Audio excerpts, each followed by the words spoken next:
ইঞ্জিনের এই চেনা শব্দটা যখনই কানে আসে, বুকের ভেতর কেমন যেন একটা মুক্তির আনন্দ খেলা করে।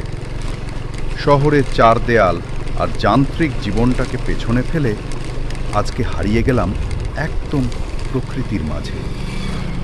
কোনো তাড়া নেই, কোনো নির্দিষ্ট গন্তব্য নেই, শুধু আমি, আমার বাইক আর সামনের এই অন্তহীন পথ। গ্রামের এই পথগুলো একটু এমনই হয়, একটু ভাঙাচোরা, খানিকটা ঝাঁকুনি, চাকাটা গর্তে পড়লেই শরীরটা দুলে উঠছে। কিন্তু বিশ্বাস করুন, এই মেঠো পথের বামপোস্টগুলোর মধ্যেও অন্যরকম একটা রোমাঞ্চ আছে।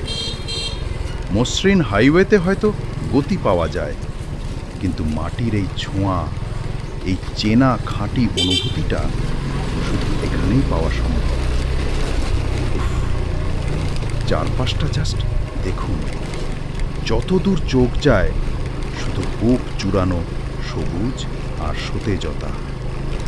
বাতাসে গাছের পাতার খসখস শব্দ আর এই ভেজা মাটির গন্ধ মনটাকে একদম জুড়িয়ে দিচ্ছে।